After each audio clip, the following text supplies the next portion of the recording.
Bonsoir à toutes et à tous. C'est un véritable plaisir de vous accueillir ce soir pour cet événement « Les métiers du digital, c'est pour toutes et tous ». Mon nom est Alexandre Pouchard, je suis le directeur du CSEM, ici à Neuchâtel.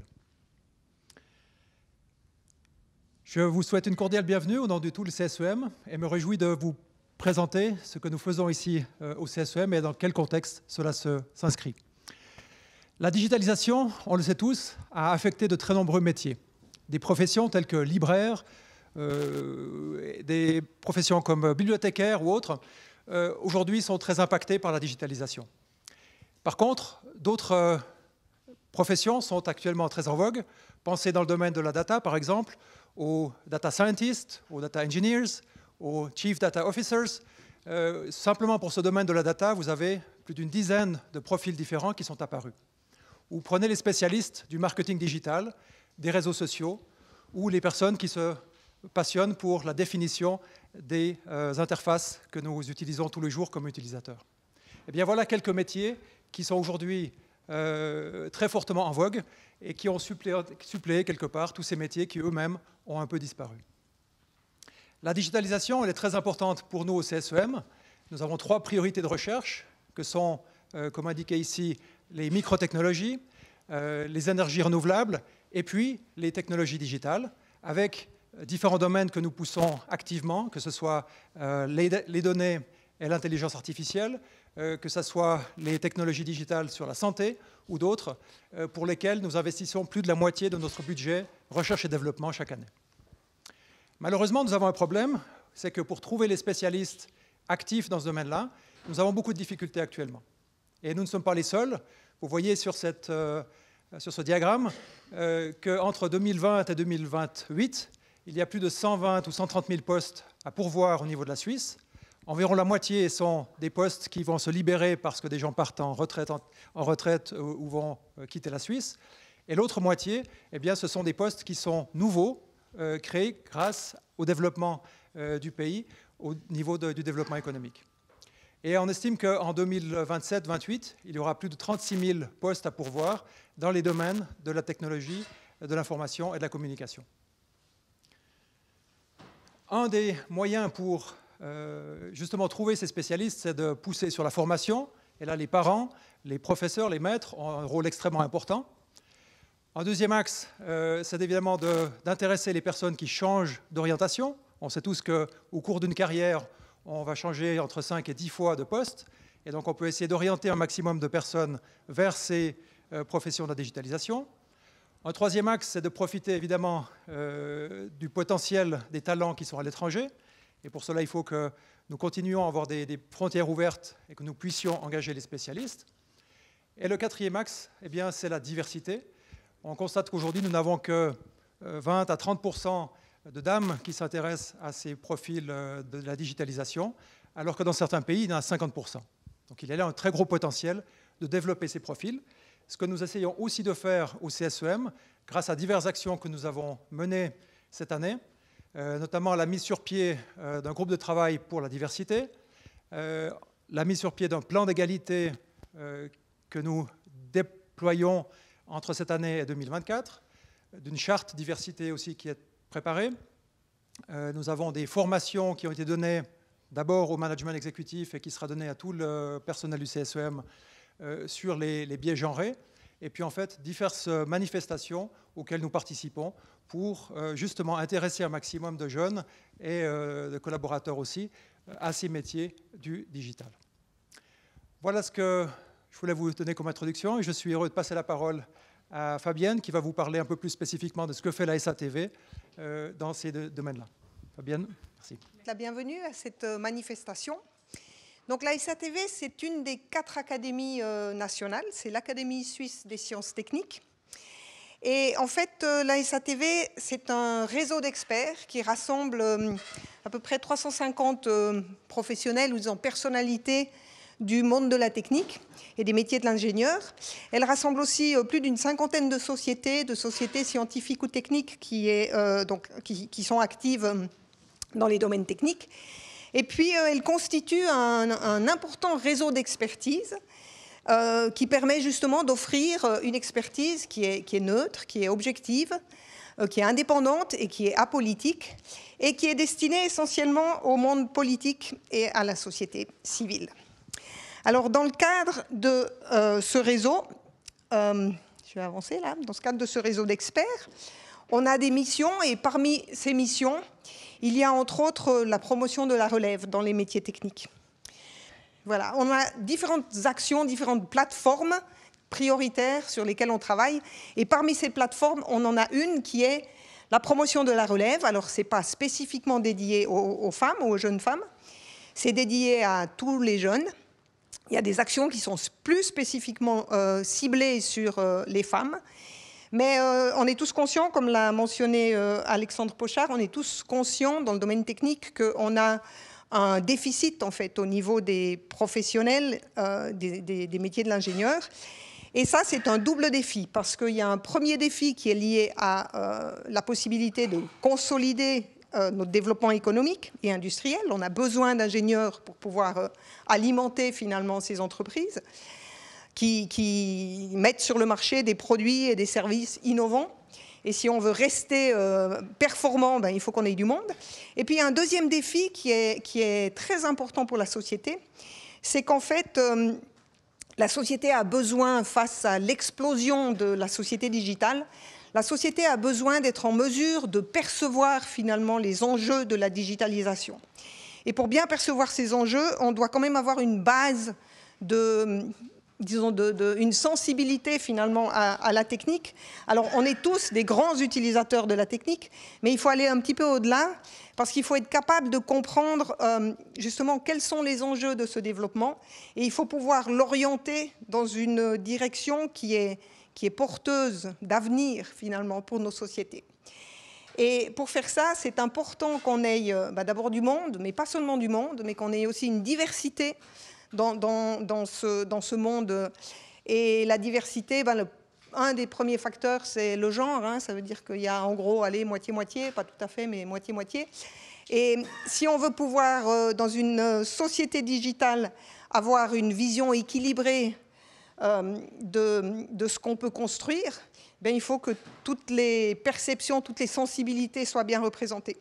C'est vrai dans les données qui nourrissent finalement cette société digitale, et puis c'est vrai aussi dans les algorithmes qui traitent ces données et puis qui fournissent des informations orientées. Et ce biais de genre, il a un effet important, et il faut qu'on lutte contre ce biais de genre. Donc la SATV s'implique là aussi. Ici, vous avez un exemple d'action en lien avec la promotion de la relève dans la technique. Alors, ce n'est pas forcément spécifiquement lié au métier du digital, mais où on offre des programmes aux jeunes femmes, aux très jeunes femmes parfois, pour essayer de les intéresser à s'investir dans les métiers techniques, et en particulier dans les métiers du digital. Donc, cette manifestation de ce soir, elle a tout son sens.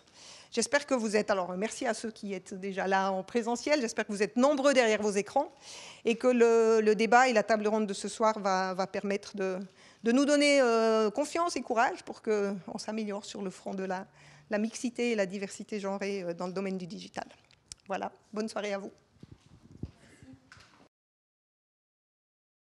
Voilà, donc un grand merci Alexandre et Fabienne pour cette introduction qui nous donne envie de découvrir la suite. Aujourd'hui, on a la chance d'accueillir des speakers qui vont nous parler effectivement de différentes thématiques par rapport à ces métiers dans le digital pour toutes et tous.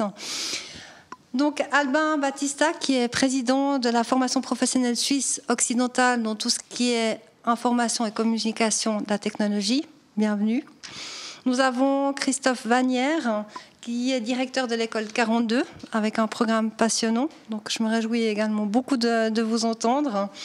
Nous avons Patricia Egger, qui s'occupe de tout ce qui est du management des risques au niveau de la sécurité et de la gouvernance. Donc, tout ce qui est stratégie, la cybersécurité. Puis nous avons Cynthia, qui fera une animation avec moi-même sur effectivement l'évolution des métiers. Et Sylvie Villa, qui est fondatrice de l'IVA. Donc, bienvenue en tout cas à cette table ronde, ces conférences. Et je vais passer tout de suite la parole à Albin. Bonsoir à toutes, bonsoir à tous. Je suis très heureux d'être là en tant que président d'ICT Formation Professionnelle, de présenter les différentes filières de formation et en particulier les efforts qui sont faits pour inclure la gente féminine dans nos métiers. Car vous le savez bien, on manque d'informaticiennes dans nos métiers. J'entendais tout à l'heure dire que nous étions dans un ratio 30%. Moins ce qu'on constate nous. Nous, on est plutôt autour des 7-9% de femmes dans nos métiers. Mais je vais vous présenter tout ça.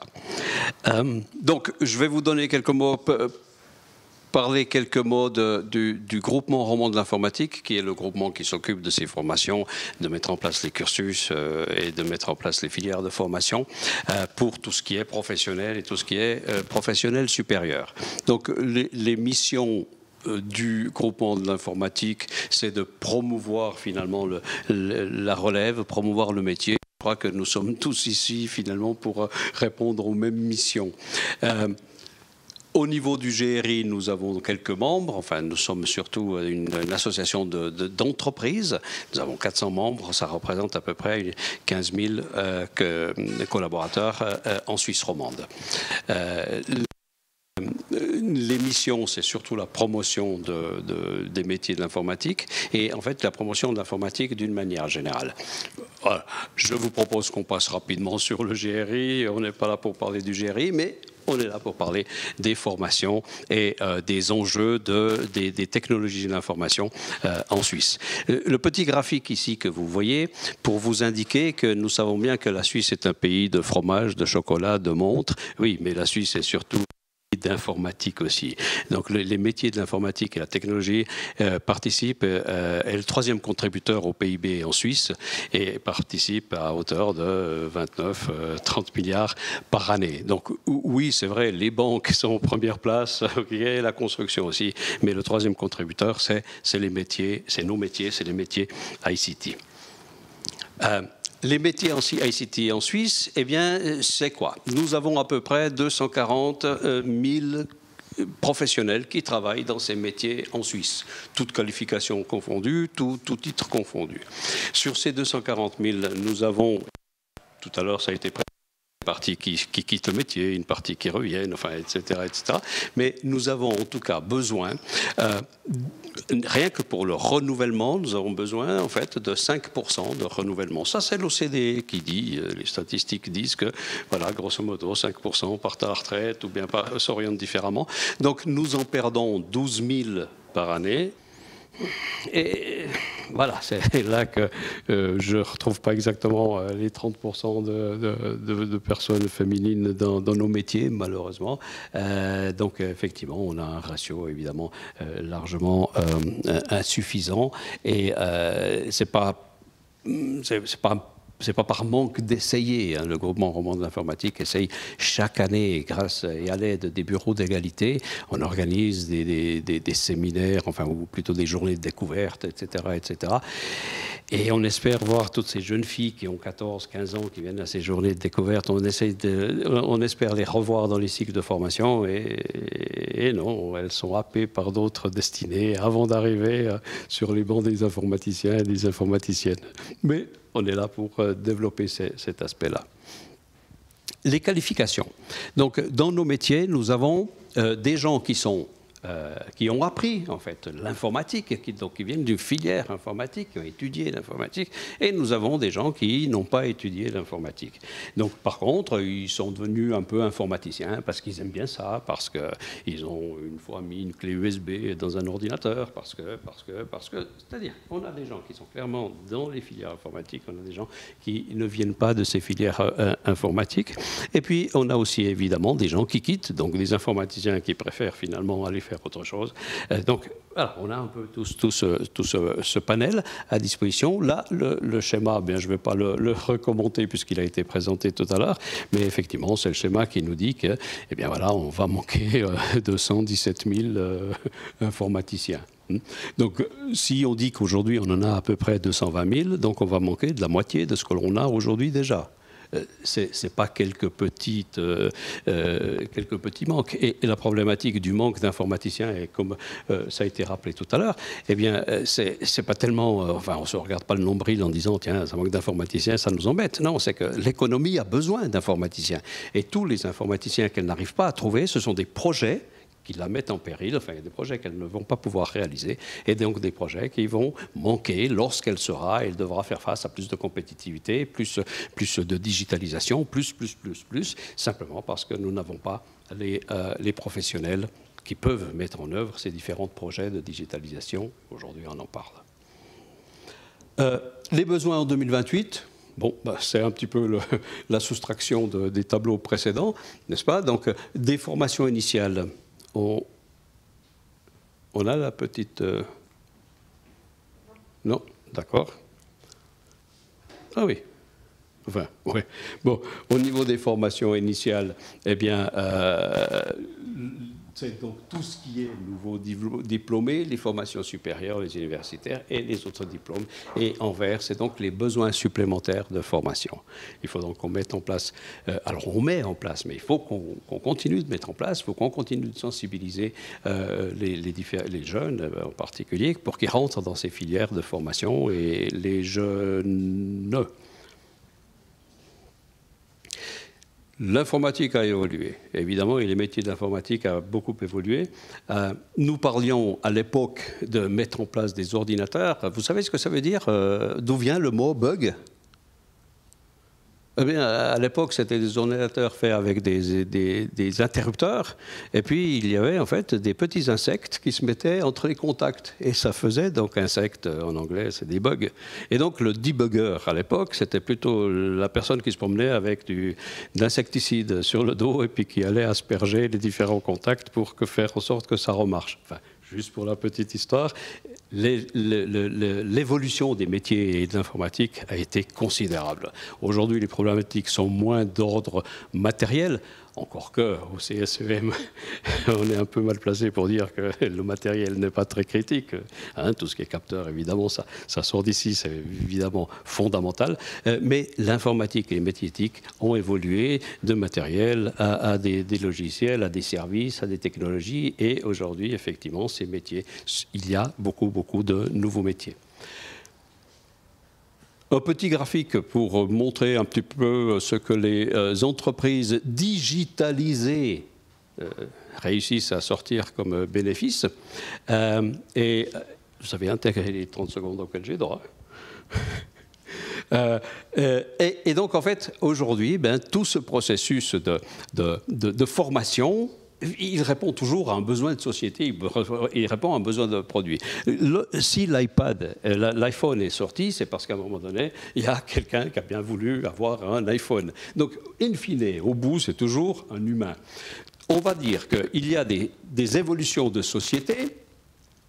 Non, OK. Ces évolutions de société engendrent des besoins. Ces besoins sont donc produits par des entreprises, des produits, des services, etc.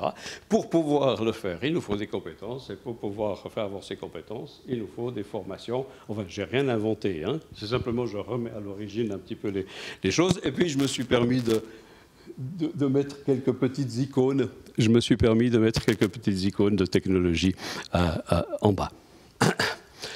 Les métiers de demain, eh bien, on l'a précisé, et effectivement, on rentre dans une société qui met en évidence le data. La data, c'est en fait une société de contenu. Et donc, derrière cette société de contenu, eh bien, le besoin, c'est de pouvoir produire, gérer, faire des algorithmes, analyser, enfin, tous ces éléments de contenu. Et c'est ce qui est aujourd'hui, dans ce qui est perçu comme étant les métiers de demain, c'est effectivement tous ces métiers qui consistent à analyser, à générer, à produire le contenu. La société pour demain, c'est même les ordinateurs qui sont connectés, donc de nouveau des contenus. Et puis, tous ces métiers sont disponibles et énumérés dans les brochures que je vous encourage à obtenir. Naturellement, elles sont gratuites, mais comme je ne voulais pas me promener avec une centaine de brochures, eh bien, on a mis un QR code à l'extérieur et vous pouvez la commander sans problème. Vous pouvez l'obtenir en PDF ou bien en version papier. Et dans ces deux deux brochures. Une brochure identifie les métiers de l'informatique et l'autre brochure identifie les salaires de l'informatique. Évidemment que les salaires d'informatique n'intéressent personne, c'est surtout les métiers de l'informatique qui sont intéressants. Hein. Donc n'hésitez pas si vous souhaitez. Donc là j'en ai mis deux juste pour feuilleter, mais scanner, il y a un QR code, c'est gratuit, c'est à disposition, c'est naturellement pour la promotion de ces métiers.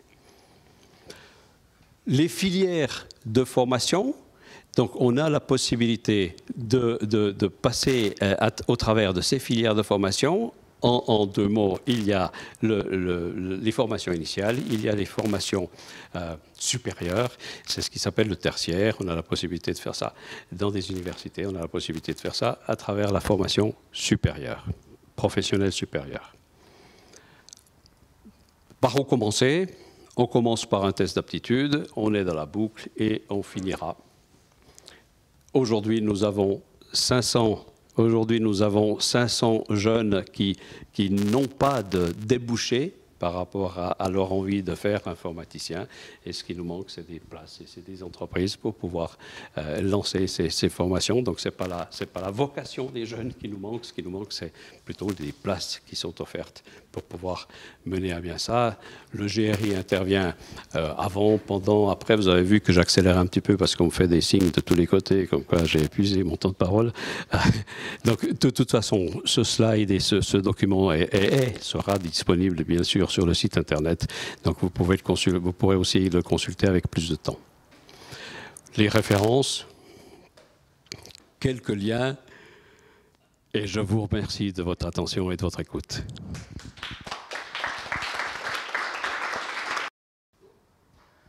Ok, parfait. Merci infiniment, Alban, pour cette présentation. Nous, on va vous présenter avec Cynthia.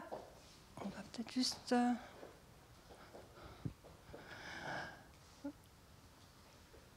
Donc, on va vous présenter un peu nos métiers, ce qu'on a vécu comme évolution aussi dans nos métiers.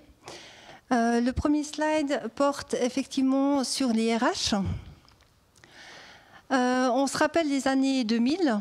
En l'an 2000, je ne sais pas si pour certains vous vous souvenez, on écrivait des lettres à la main. On faisait des CV à la main, on allait faire nos photos au photomaton, on collait nos photos sur notre CV, on envoyait le tout par la poste, ce qui prenait un temps qui était très très long.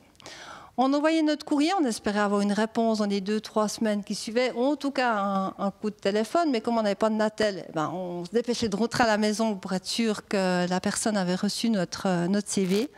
Et ça, c'était dans les années 2000. Moi, je me souviens que dans les années 2000, Internet a commencé. J'étais aux États-Unis. Il y avait des cybercafés. Je me disais, waouh, c'est extraordinaire. Je peux trouver un job en Suisse, parce que je comptais revenir en Suisse. Et là, j'ai trouvé mon premier job dans les RH où je voyais mes premières annonces qui cherchaient quelqu'un dans les ressources humaines. Et je trouvais ça extraordinaire qu'on puisse trouver un job plutôt qu'ailleurs dans les journaux. Je devais commander des journaux en Suisse. Mes parents m'envoyaient encore des journaux pour que je puisse regarder des petites annonces pour être sûr que je travaille.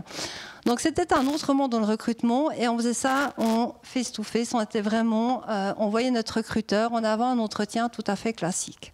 C'était en l'an 2000. Alors moi, je viens du monde des arts graphiques. J'étais une ancienne informaticienne, et oui, dans les premières volées. Mais voilà, j'ai développé un jeu éducatif pour les enfants. Il a séduit l'état de veau, m'a dit graphiquement c'est pas top. Et du coup, mon cœur a balancé pour les arts graphiques. En l'an 2000, les arts graphiques, c'était quoi? C'était le papier pour le papier, bien que je venais quand même du monde informatique. Et ça m'a séduit, parce que je suis aussi une créative. Et pour rappel, en 2008, qu'est-ce qu'il y avait? Il y a eu l'apparition des mobiles. Donc autant vous dire que le papier, gentiment, et on voit les imprimeries aujourd'hui, elles partent un peu sous la porte, malheureusement. En 2014, qu'est-ce qu'il y a eu? 1 milliard de sites Internet dépassés. On voit bien que là, le métier du graphiste, encore une fois, ça quitte le papier de plus en plus pour glisser vers l'écran. 2019, plus de 4 milliards d'utilisateurs sur le web. Pour situer, c'est plus de la moitié de la population mondiale. Donc, en tant que graphiste, on a été invité de plus en plus à se réorienter vers le digital pour le digital. Donc, ces facteurs ont révolutionné notre métier de graphiste, la manière de penser, pour aller vers un monde de plus en plus digital. Pour glisser aujourd'hui, plus vers le métier de graphiste tel qu'on le connaît, mais vers des métiers qu'on appelle média designer pour créer depuis l'écran pour l'écran. Une vraie révolution pour nous. Selon les derniers rapports sur la mobilité publiés par Ericsson, parce qu'on sait qu'aujourd'hui, tout le monde a un attel, je suis sûre que vous en avez tous un ici dans la salle avec vous, quel que soit l'âge. En 2020, on comptait 7,9 milliards d'abonnés mobiles dans le monde fin 2020. Et selon l'étude d'Ericsson, ce chiffre devrait passer à 8,8 milliards d'abonnés d'ici à fin 2026. Donc, en plus de penser écran pour écran en tant que graphiste, on doit aussi penser à cette multitude de devices. Il y a le smartphone, parce qu'on est connecté X heures par jour, on achète depuis le smartphone, on postule depuis le smartphone, on regarde tout, on est connecté avec le monde depuis le smartphone, avec les réseaux sociaux. Mais en plus de ça, on consulte également depuis d'autres plateformes qui sont la tablette, qui sont un écran d'ordinateur. Et tout ça, il faut adapter les formats, adapter les langues. C'est une révolution pour nous en tant que graphic designer. Et puis pour répondre à cette tendance de mobile first, il y a de nouveaux métiers qui apparaissent. On appelle ça des UX designers, des UI designers, des media designers, des motion designers, des content managers. Et puis il y a encore un truc, les facilitateurs graphiques. Et oui, ça peut être utile quand il faut animer des séances, soit en hybride, soit en présentiel. Le côté du créatif peut être recherché. Je reviens avec mon processus de recrutement en 2020. Aujourd'hui, tout est hyper facile. Vous allez sur Internet, vous cherchez votre job, vous trouvez une annonce. On a des réseaux sociaux qui existent, ce qui était impensable il y a 20 ans en arrière. On a des sites web d'entreprises aussi. Vous cherchez un job au CSEM, n'hésitez pas, www.csm.ch-jobs, et vous trouvez le job de vos rêves. On est aussi à la recherche de talents. Par LinkedIn, par les réseaux sociaux, on va chercher le candidat. Aujourd'hui, en un clic, vous envoyez votre CV, votre lettre de postulation, et vous recevez une réponse à peu près 10 minutes après. On accuse réception de votre courrier. C'est quand même pas génial tout ça? Nous, en tout cas, ça a révolutionné notre monde du digital dans les domaines des RH. Ce qu'il faut savoir aussi, c'est qu'aujourd'hui, on ne fait plus d'entretiens ou moins d'entretiens en face-to-face, on est par Teams, on est par Zoom, on est par Slack, surtout depuis la période du Covid. Ça ne veut pas dire qu'on ne se voit plus. À un moment donné, on va se rencontrer, on va évoluer, on va échanger, et je pense que la relation reste toujours présente, elle le sera, et je le souhaite sincèrement. La digitalisation, c'est le recrutement en ligne, c'est les réseaux sociaux, c'est la marque employeur. Cynthia est bien placée puisqu'elle y travaille dans les entreprises SIG. C'est la e-reputation. Aujourd'hui, vous allez regarder un employeur sur le net. Est-ce qu'il est bien coté? Est-ce qu'il est mal coté? Et c'est le marketing RH qui prend de plus en plus de place dans nos métiers. Je vous disais avant, j'ai donc été informaticienne. Bon, j'ai fait 3 CFC, entre autres celui d'informaticienne, de graphiste, pour aujourd'hui être dans du marketing RH avec les réseaux sociaux. Qui aurait dit qu'un graphiste ferait un jour du marketing RH et du digital? J'en suis la preuve qu'on ne sait jamais notre emploi un jour, qu'est-ce qu'il deviendra demain. Maintenant, demain, qu'est-ce que ça sera demain? Demain est un monde connecté, un monde humain, et puis il n'y a pas de frontières. À tel point que là, on vous invite au moyen de votre mobile, parce qu'on a découvert que vous avez donc de photographier le QR code pour définir ensemble qu'est-ce que ce sera le monde de demain pour vous. Et pour ceux qui sont en ligne, vous pouvez aussi soit photographier le QR code, et je ne sais pas s'il y a le lien qui peut être mis peut-être dans les commentaires. Et puis avec Véronique, on va également... On a-t-elle ?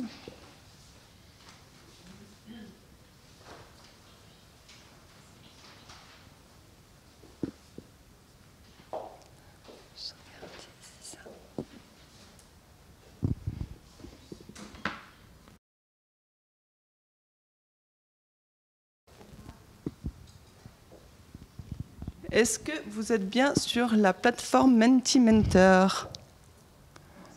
Slido. Alors, c'est slido.com. Comment imaginez-vous votre monde professionnel de demain? Donnez-nous un mot ou plusieurs.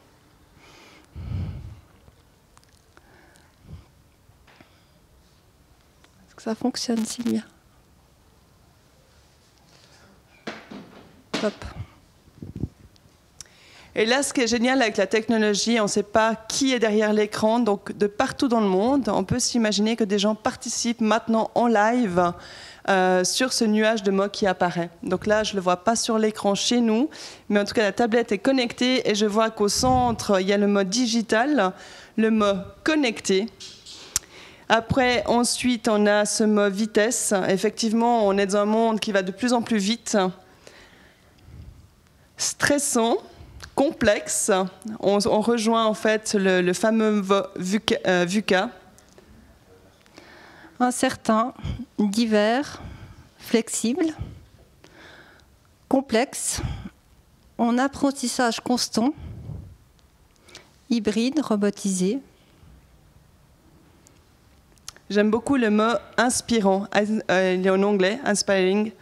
Donc là, on voit que c'est quelque chose qu'on recherche de plus en plus chez RH, c'est cette curiosité, cette envie d'apprendre continuellement. Et c'est ça qui fera qu'on peut assurer notre agilité et l'envie de développer ses compétences et quelque part de créer son propre poste. Parce que tout est là l'enjeu aussi. Nous avons aussi intergénérationnel. C'est vrai que ça réunit des générations et il y a toute une étude qui a été faite pour dire que les enfants qui ont l'âge de nos enfants sont plus proches que nos enfants avec leurs grands-parents et leurs arrière-grands-parents. Il y a quelque chose où la connectivité nous permet d'être en lien. On a aussi lebendig, pour les personnes qui nous écoutent en allemand, créatif. Et on arrêtera là, il y a des mots qui viennent.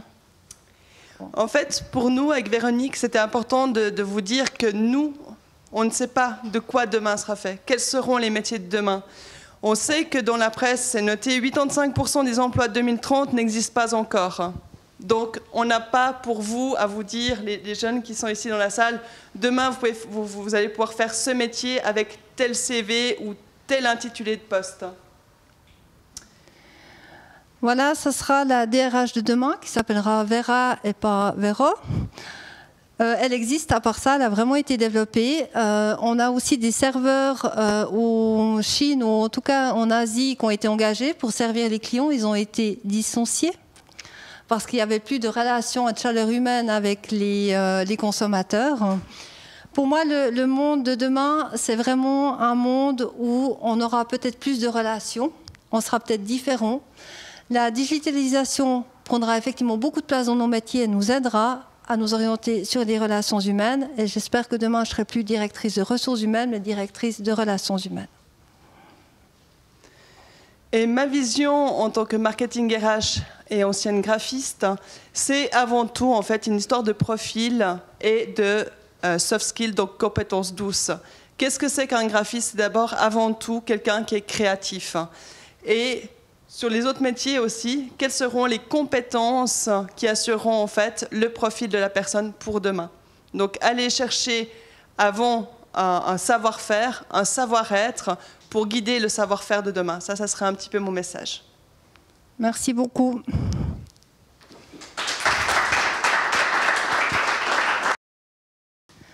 Ok, maintenant je vais passer la parole à Sylvie. Bonjour à toutes et à tous, c'est un grand plaisir d'être parmi vous ce soir et un grand merci à l'ASATV, au CESEM, d'une part pour leur initiative et leur engagement et pour leur invitation à y contribuer ce soir. Alors, comme peut-être vous pouvez le voir ici, de par mon parcours, je connais très bien la formation, le paysage de la formation professionnelle en ayant commencé par un apprentissage jusqu'à physique à l'EPFL et en passant par un diplôme d'ingénieur HES en microélectronique. Et aussi parce qu'une grande part de mon activité professionnelle s'est déroulée dans le milieu académique. C'est donc un plaisir avec vous, chercher comment, dans ce contexte de l'éducation et du choix de formation, on peut déconstruire certains clichés, certains choix stéréotypés. Et je vais vous inviter à parcourir cela avec un outil qui s'appelle la matrice des 6 sources d'influence, qui va regarder la motivation et la compétence au niveau personnel, au niveau de l'influence de l'environnement social et de la structure. Alors, déjà, pour la motivation personnelle, et bien pour un choix de formation, à la base, il faut qu'il y ait cette motivation personnelle. Et je vais commencer par vous proposer un petit menu.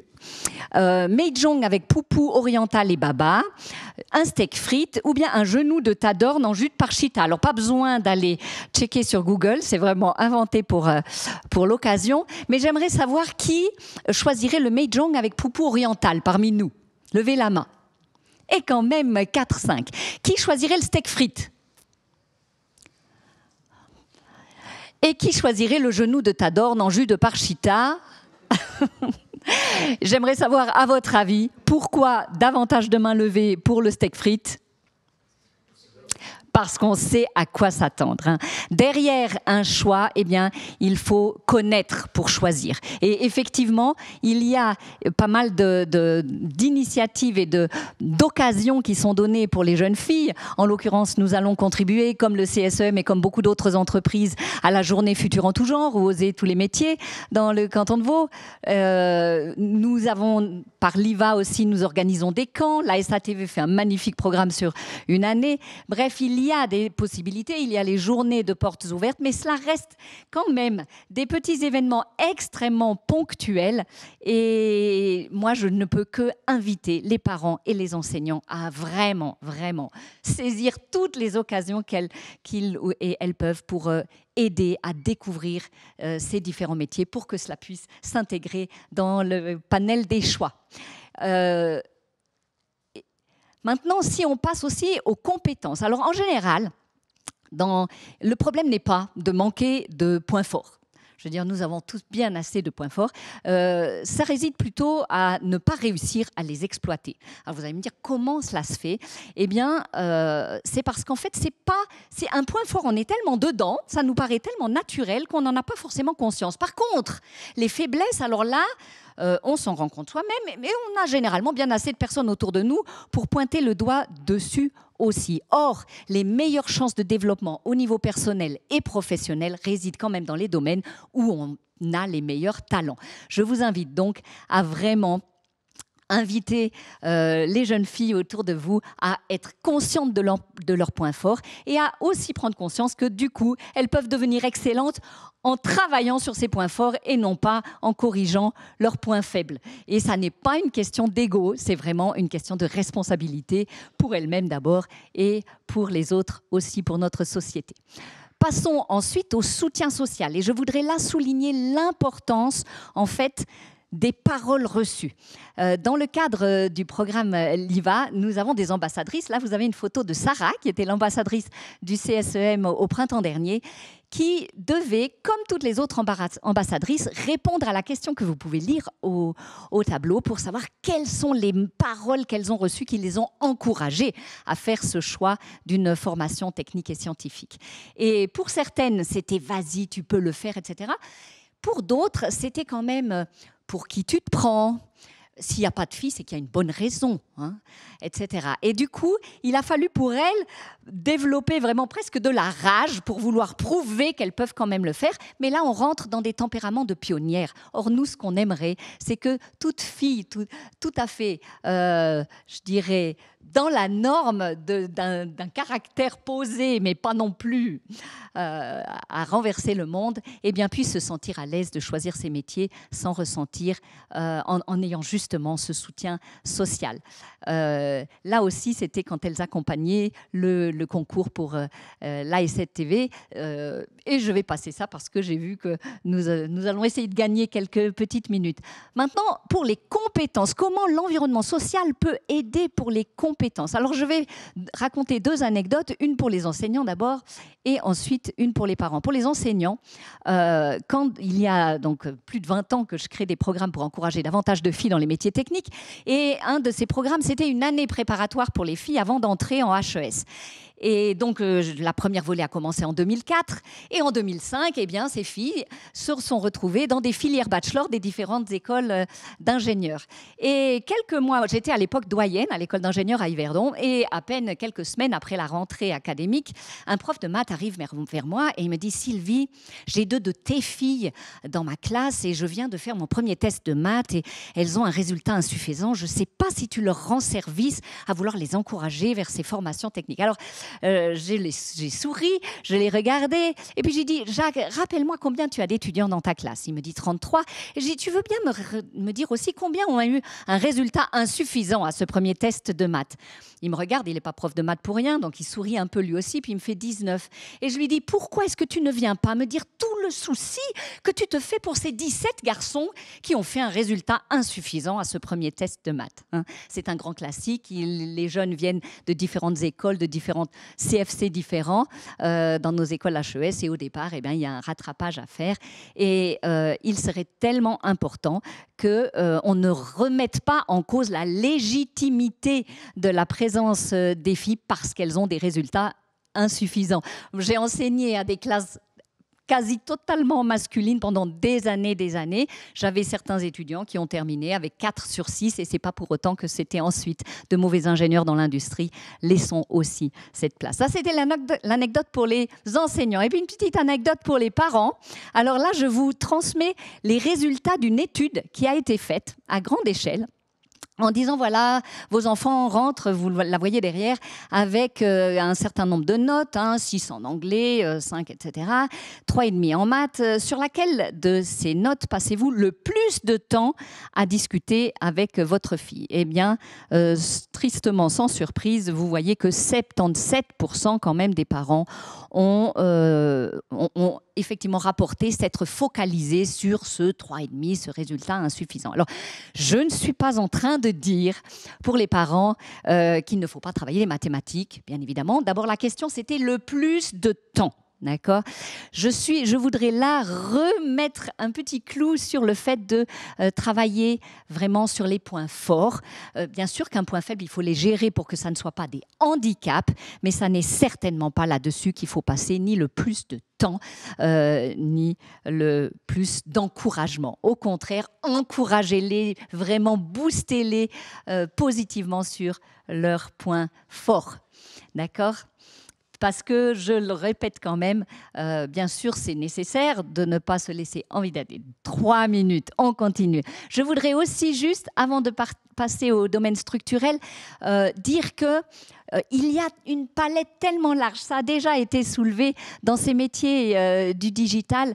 Il y en a, vous pouvez trouver des places dans des grandes multinationales et dans des petites entreprises locales, sur le terrain ou en travail de bureau, en contact clientèle ou recherche de laboratoire. Il y en a pour tous les goûts. Donc, et en plus, travailler derrière un ordinateur, ça n'est de loin plus l'apanage des métiers techniques et en particulier des métiers de l'ICT. C'est ce qui nous a été présenté juste avant.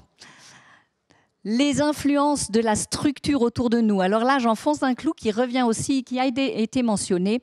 Il y a des préjugés. Alors vous imaginez qu'avec mon parcours, je ne peux pas comprendre qu'en Suisse, on puisse considérer la voie de l'apprentissage comme une voie de garage, n'est-ce pas ? J'ai pas eu le sentiment, très sincèrement, d'être en voie de garage. Et en plus, en Suisse, la formation professionnelle est extrêmement bien valorisée en termes de revenus salarial. Donc, s'il vous plaît, un des freins, parce que malheureusement, c'est quand même quelque chose qu'on entend très souvent, cette inquiétude des parents en disant, s'il commence par du concret, est-ce qu'elle pourra passer à de l'abstrait après ? Eh bien, la réponse est oui. Je l'incarne en personne et nous sommes nombreuses. Il y a des fleurs qui fleurissent au printemps, d'autres en automne, et on n'est pas en train de dire, mais bon sang, c'est quoi ces fleurs qui fleurissent en automne, d'accord ? Il y en a qui sont plus tardifs que d'autres dans leur floraison. Et enfin, au niveau du soutien aux compétences, alors des fois je suis un peu critique sur, on va dire, la capacité de notre système éducatif à prendre en compte un certain nombre de différences. En Suisse, c'est vrai quand même qu'on aime mettre un peu tout le monde dans la même boîte. Mais ce qui me réjouit, c'est qu'une fois active professionnellement, je connais beaucoup de femmes qui osent créer de nouveaux modèles. Je parlerai d'Alexandra, qui est chimiste et qui travaille à temps partiel. À côté de cela, elle vend sur Internet ses propres savons et produits cosmétiques. Je parlerai de Laurence, qui est ingénieure informaticienne, travaille à l'hôpital à Yverdon. À côté de cela, elle a fait une formation, elle a ouvert son propre cabinet de massage. Ou encore, comment s'appelle-t-elle ? Son nom m'échappe, peu importe, qui travaille à Zurich comme aussi informaticienne, senior management. Elle travaille en 3 langues chez LK avec des équipes internationales autour de la planète à temps partiel. Et à côté de cela, elle s'est formée et elle a créé sa propre école de yoga parce que ça nourrit une autre facette d'elle-même. Donc ça aussi, c'est quelque chose que je voulais souligner, c'est que émergent d'autres modèles avec des temps partiels sur différents aspects pour s'épanouir et aider les autres autour de nous aussi à s'épanouir, parce que quand soi-même on est bien épanoui, forcément ça donne de l'entrain pour tout le monde. Alors voilà, encouragez vos filles, les métiers du digital, ça n'est pas un monde abstrait, ça contribue à l'amélioration de la vie quotidienne et on peut réussir en tant que femme à découvrir toutes nos palettes aussi de mères, de compagnes et de professionnels en pratiquant un métier technique. Merci beaucoup et je me réjouis de vous retrouver après pour le panel. Merci infiniment Sylvie, on a une belle énergie qui émerge de cette présentation. Je vais passer la parole à Christophe Vanière qui va nous parler effectivement de l'école 42 et des nouvelles pédagogie. Merci beaucoup. Merci beaucoup. Je vais essayer de garder la même énergie. Merci à tous. Je vais parler effectivement de l'école 42, qui est une solution, une réponse un petit peu à ce qu'on a entendu. C'est pas la seule. Hein, donc on n'a pas la prétention d'avoir la solution, mais en tout cas d'amener une solution pour ouvrir la formation du numérique à toutes et tous. Alors j'ai pas besoin de refaire l'histoire sur le fait qu'on manque d'informaticiens et d'informaticiennes. On est tous d'accord. Un de nos besoins, c'est vraiment d'amener 150 à 200 places de formation supplémentaires de niveau de type bachelor sur le marché. Et une particularité qu'on a, c'est qu'on est ouvert à toutes et à tous, indépendamment du cursus qu'on a avant. Un des challenges des femmes, c'est qu'elles choisissent pas nos métiers quand elles ont 14 ou 15 ans. D'accord, c'est pas grave, elles peuvent les choisir à 25, 26 ans, ou à 30 ans, ou à 35 ans. Et ça, c'est une chose qui est très importante, c'est d'ouvrir des possibilités pour revenir dans ces métiers-là. J'ai un exemple qui est très simple. J'ai une fille qui me disait, écoute, moi à 14 ans, je voulais être développeuse, mais bon, franchement, passer toute ma vie devant un écran, je me suis dit, c'est pas mon truc. Alors j'ai fait employé de commerce. Puis je me suis quand même marré. Et aujourd'hui, à 28 ans, elle est à l'école de 42, elle va devenir développeuse. Donc ça, c'est quand même une possibilité d'avoir à ce niveau-là. Et j'aime bien dire pourquoi on va se priver de la moitié de la population alors qu'on a un tel besoin. Je vais juste dire quelques mots sur l'école 42. L'école 42, c'est une initiative privée qui a pour objectif de fournir un nombre supplémentaire d'informaticiens et d'informaticiennes sur le marché. Ça a été créé en France il y a maintenant 8 ans. Et on a une particularité, c'est qu'on va chercher tous ceux qui n'ont pas accès aux branches de formation. Vous n'avez pas fini l'école, c'est pas grave. Vous avez fait un CFC de cuisinier, c'est pas grave. Vous n'avez pas de maths, c'est pas grave. Vous venez de n'importe où, c'est pas grave. Hein. On a des gens qui ont entre 18 et 56 ans. Donc on est vraiment ouvert à tout le monde. On est gratuit parce qu'on veut que tout le monde puisse participer. À Lausanne, on a une moyenne d'âge de 28 ans avec 182 étudiants. Et malheureusement, on n'a que 20% de femmes. Alors quand je dis ça en HES, ils me disent « mais c'est super, 20% de femmes ». J'en voulais 30, honnêtement. On a 4 campus, on a 35 campus dans le monde. Il y a 4 campus qui ont atteint la parité à Amsterdam, à Helsinki, à Yerevan. Et depuis maintenant cette année à Paris. Donc comme quoi c'est possible d'avoir la parité dans le monde de la formation dans le domaine du numérique.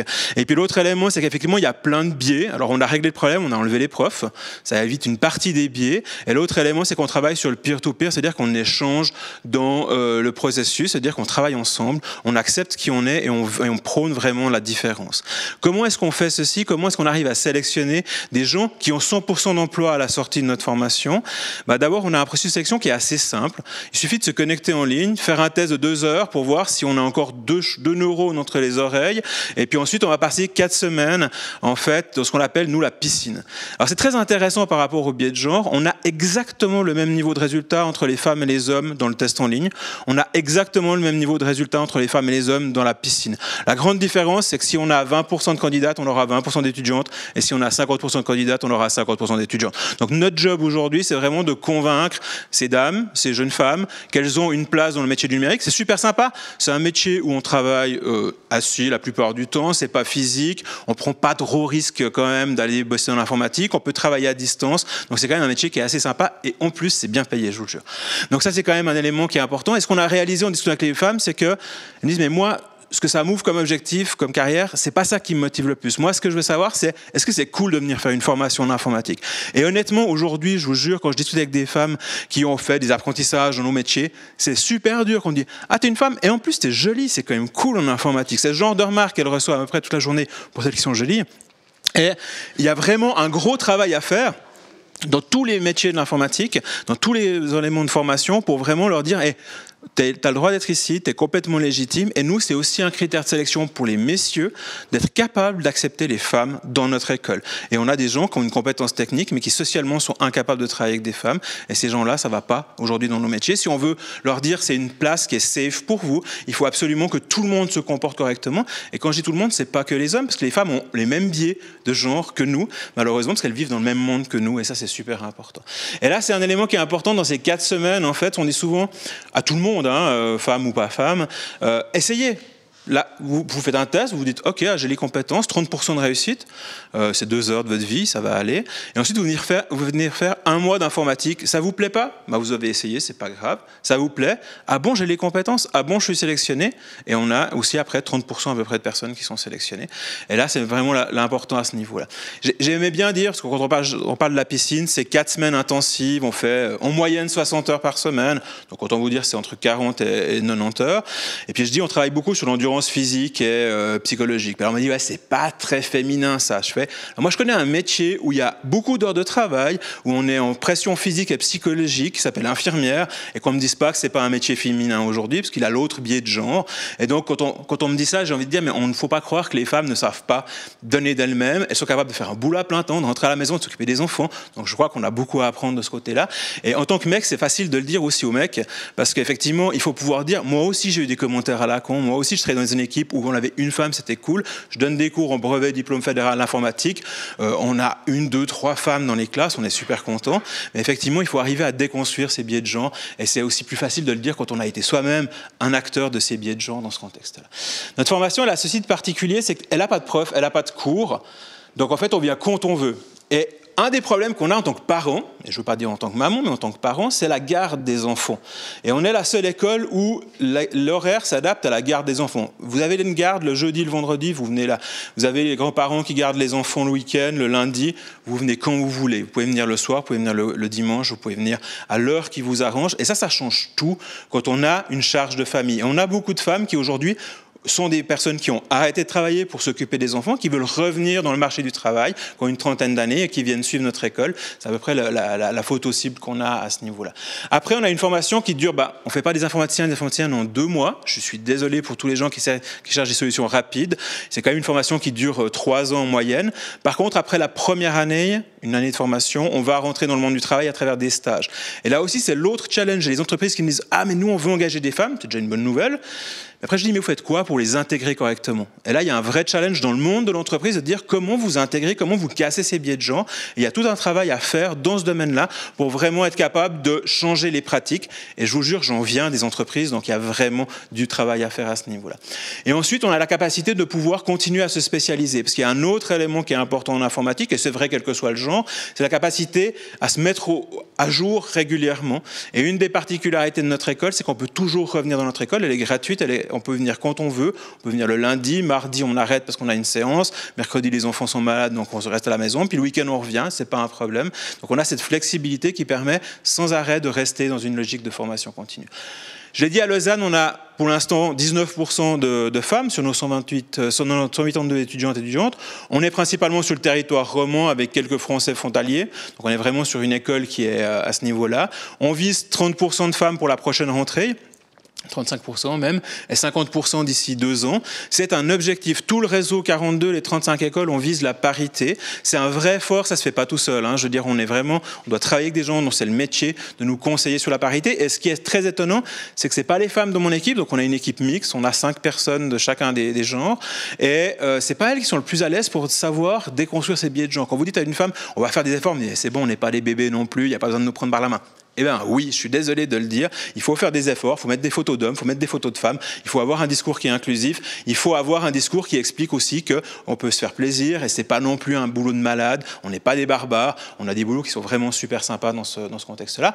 Je parle des genres, mais nous on a des gens de tous les milieux sociaux, culturels, de toutes les origines, des réfugiés, des gens qui viennent de partout et qui viennent aussi, c'est aussi ça la diversité. Si on fait une informatique avec des hommes blancs de 25 ans qui habitent en Silicon Valley, on va droit dans le mur, on a envie d'avoir une informatique humaine avec des hommes, des femmes, des blancs, des noirs, avec des gens qui viennent de partout. J'ai des cuisiniers, j'ai des électriciens, j'ai des employés de commerce, j'ai des informaticiens, j'ai des gens qui ont fait des études académiques, j'ai des gens qui n'ont pas fini l'école obligatoire. Et tout ça, ça crée de la diversité et de la richesse et c'est ça qu'on appelle l'intelligence collective. Et l'autre élément qui est important, c'est qu'on ne fait pas ça pour le fun, on ne fait pas ça pour que les gens se fassent plaisir à l'école, on fait ça pour qu'ils trouvent un emploi parce qu'on l'a dit, on a besoin de ces gens-là. Alors effectivement, sur Lausanne, on va rajouter 150 à 200 personnes supplémentaires sur le marché. On va en rajouter à Zurich, j'espère 2 à 300 d'ici 2 ans, aussi avec 42 Zurich. Et donc, on va pouvoir les intégrer et on ne les forme pas pour le plaisir de les former, mais directement pour être employables, 100% d'employabilité. À la sortie de l'école, c'est un gros challenge. Et pour ça, on a toute une stratégie de stage, d'entrée sur le monde du travail, qui permet aussi aux gens de se dire, mais qu'est-ce qui me plaît? Et effectivement, quand on est une femme, est-ce que je me sens à l'aise dans ce type de métier, dans ce type d'entreprise? Et puis, si c'est le cas, on peut rester. Une des particularités, c'est qu'on n'a pas de semestre, on n'a pas de date d'examen. Donc, quand je suis en stage et que ça se passe bien, je continue. Et puis, l'école, peut-être le soir, peut-être le week-end, ou peut-être que j'arrête, parce que franchement, la notion de diplôme aujourd'hui, c'est pas forcément le point le plus important. L'important, c'est le contrat de travail et de se faire plaisir dans son boulot. Voilà, en quelques mots, je vais m'arrêter là et je vous passe la parole pour la suite. Un grand merci, Christophe. Je vais passer la parole à notre dernière intervenante, Patricia. Je vous laisse prendre le lead. Bonjour à toutes et à tous.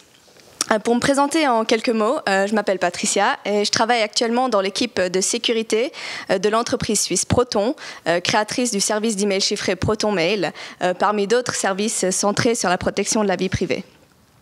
Niveau formation, j'ai un bachelor en maths et un master en ingénierie mathématique de l'EPFL et j'y reviendrai plus tard, c'est pas... Ce soir, je voulais compléter ce qui a été dit par les autres orateurs avec des histoires.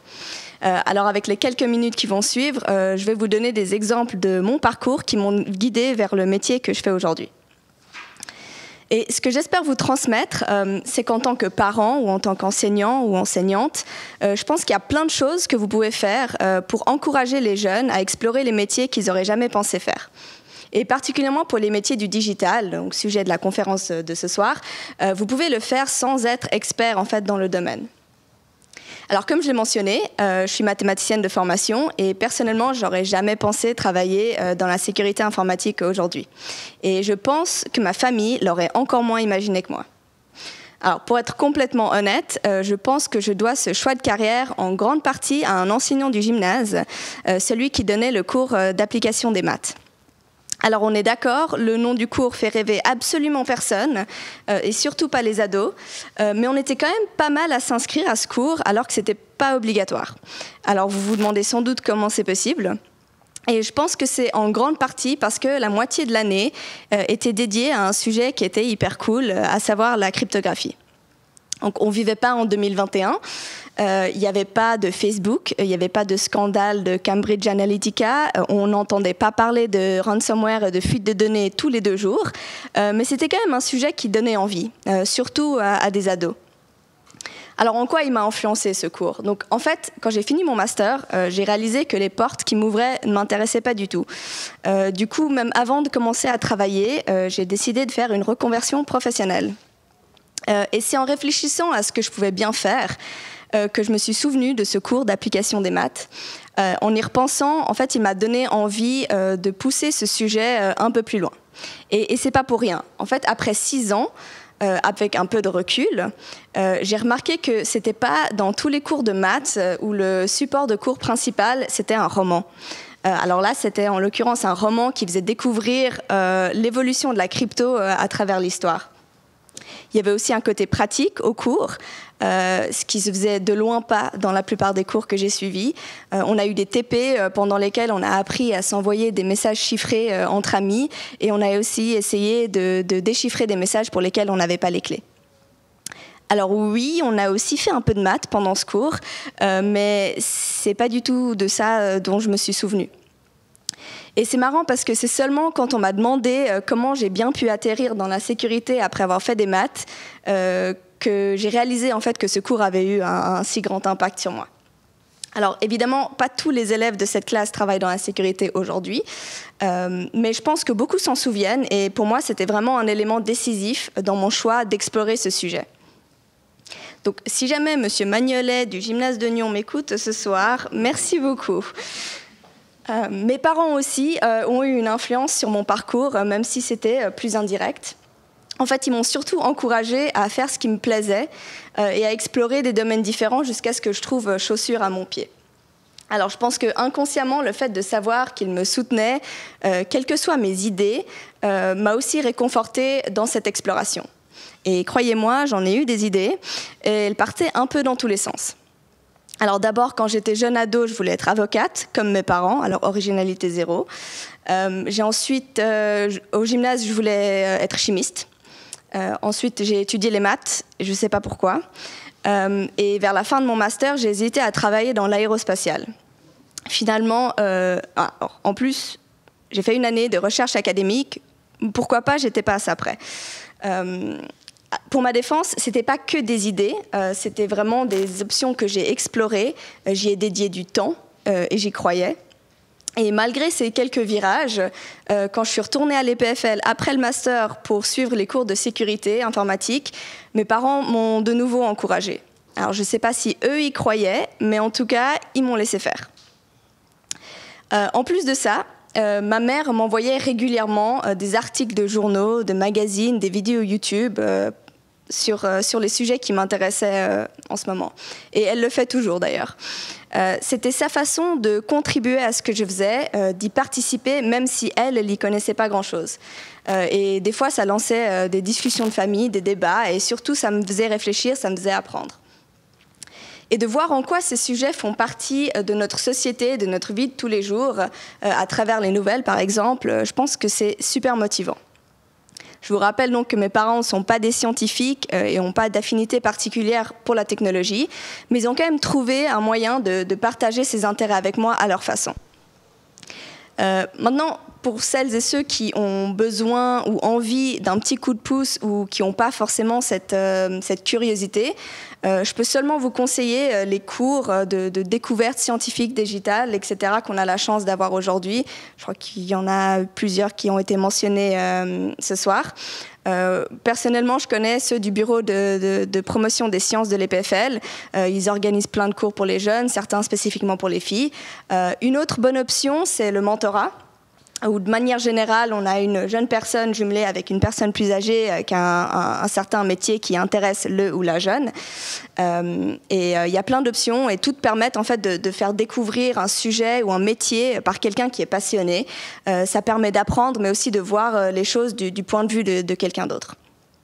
Alors, l'Académie suisse des sciences techniques aussi a des événements pour les jeunes et par exemple le programme Swiss Tech Ladies avec le programme de mentorat pour les jeunes filles qui lui crée des liens non seulement entre les mentors et les mentorés mais aussi entre les jeunes gens qui participent au programme.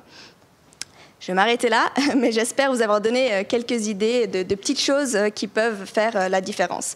Particulièrement parce que les métiers évoluent constamment et que bon nombre de nos enfants auront sans doute des métiers qui n'existent pas aujourd'hui. Je pense que c'est important d'essayer de créer un environnement dans lequel les jeunes sentent qu'ils ont le droit, mais aussi l'envie d'essayer et qu'ils peuvent changer d'avis. Alors bonne chance à tous ceux qui doivent orienter les jeunes.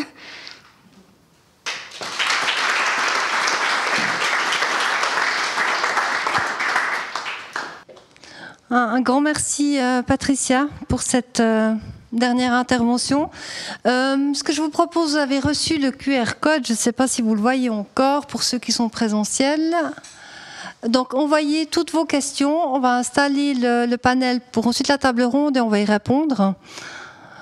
Donc, postez simplement toutes vos questions sur Cibo et puis je vais les prendre avec nos intervenants que je vais installer tout de suite.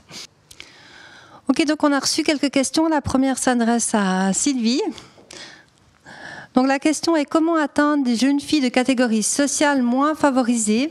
N'est-ce pas l'angle mort du vivier de talents pour la techno? Merci beaucoup pour la question, pour la personne qui l'a posée. Je ne sais pas si... et c'est vrai que une des choses aussi, c'est... je vais rebondir sur ce que je n'ai pas dit sur ma présentation. C'était le fameux formulaire d'inscription pour le superbe programme de Swiss Tech Ladies de la SATV. Et dans le programme Livatech que je fais, nous avons vraiment justement des jeunes filles qui n'ont pas du tout leurs parents impliqués dans la technique, etc. Et déjà, la base, c'est le vocabulaire utilisé. Parce qu'on demandait par exemple de cocher, est-ce que vous vous intéressez à électrotechnique, géophysique, nanotechnologie, neurosciences. Et ça, pour des jeunes filles de 12, 13, 14 ans qui n'ont pas du tout ce discours à la maison ou dans leur environnement proche, et bien rien que ça peut être juste un frein où en fait elles vont juste passer à côté parce qu'il n'y a pas cette première accroche de compréhension. Donc, et c'est aussi pour ça la richesse du mentorat et de donner des opportunités où elles vont pouvoir en discuter avec des personnes qui vont pouvoir les accompagner à découvrir un peu ces choses. C'est en tout cas une piste, c'est vraiment voilà, attention au vocabulaire, venez chercher les filles où elles sont. Donc, si je vous comprends bien, c'est un vocabulaire qui est accessible à toutes les jeunes filles pour les intéresser finalement à la technologie, à la digitalisation. Ce problème, il est vrai dans tous les métiers, hein, le vocabulaire technique. Et du coup, en tout cas, un des challenges, quand on vient chercher des jeunes filles qui, justement, n'ont pas du tout un environnement habitué à un discours et à un vocabulaire technique, c'est vraiment d'avoir ça à l'esprit et de décoder chaque mot. Et alors, dans les ICT, en plus, il y a tellement d'acronymes. Et du coup, ça peut être rébarbatif si on a l'impression qu'on est dépassé par juste le discours, quoi, où on n'a rien compris et on ne va pas forcément oser dire ça veut dire quoi, donc on va facilement dire non. Est-ce que ça t'intéresse? Non, mais c'est juste parce qu'on ne connaît pas. Merci beaucoup. On a une autre question qui s'adresse à vous toutes et tous. Que recommandez-vous à des enseignants, des parents qui s'interrogent sur la manière de soutenir leurs élèves dans leur choix d'orientation? Comment est-ce qu'on peut, au niveau des enseignants, qu'est-ce qu'on leur dit en disant les élèves ont des choix d'orientation, mais j'imagine bien que les jeunes ne savent pas forcément ce qu'ils vont faire à 10 ans, 13 ans, 14 ans. Comment est-ce qu'on peut les soutenir dans ces choix d'orientation?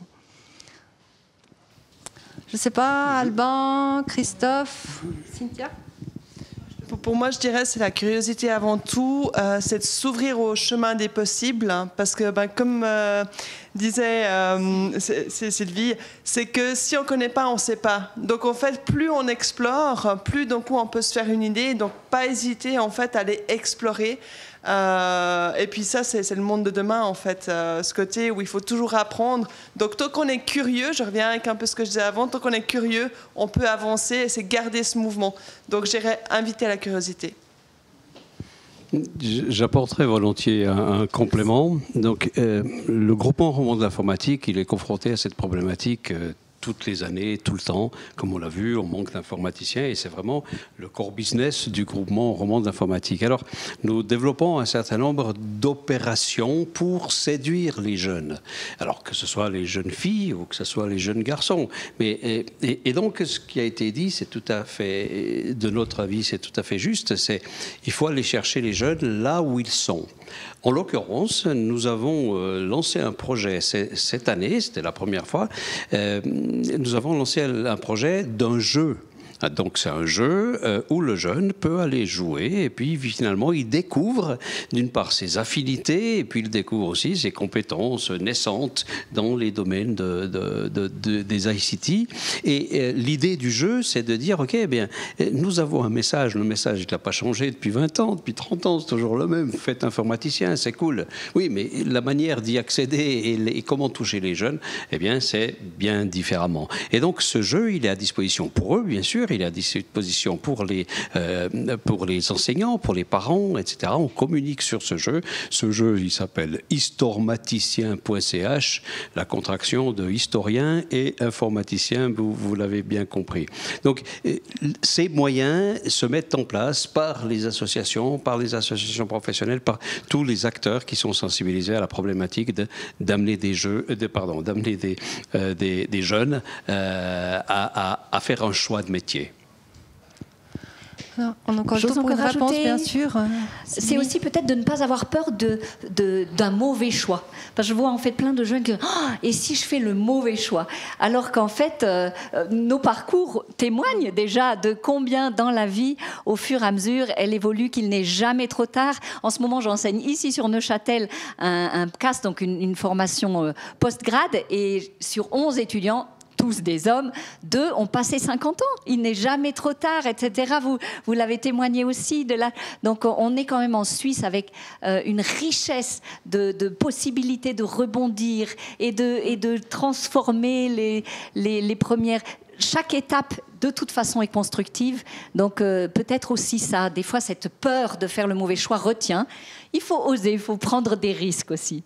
Je rejoins complètement Sylvie. C'est vrai d'arriver dans les RH, j'ai fait 3 autres métiers et ça fait 21 ans que j'y suis. Donc c'était une découverte en me disant j'ai besoin de relations avec l'humain, mais il m'a fallu du temps. Et j'ai fait un master très très tard également. Voilà, très bien, on arrive à la fin des questions. Ce que je vous propose, c'est qu'on ait un débat par rapport à cette discussion sur les métiers du digital pour toutes et tous, si ça vous va. Donc on va je ne sais pas si c'est OK pour ça. Il y a encore des questions dans la salle. Alors, je peux en prendre une dernière et puis après on passera. Vous aurez encore la possibilité de poser des questions après le débat. Si jamais, excuse-moi Edith, alors je vais passer la parole. Merci.